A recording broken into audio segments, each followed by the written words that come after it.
Hey guys, so today I'm going to show you how to deposit money to Coinbase. And in order to do this, so you of course need to have Coinbase and verify your account and add payment method.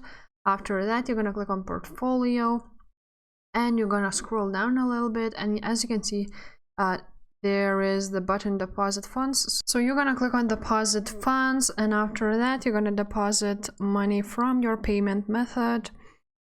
And yeah guys, that's basically that's how you deposit funds to Coinbase.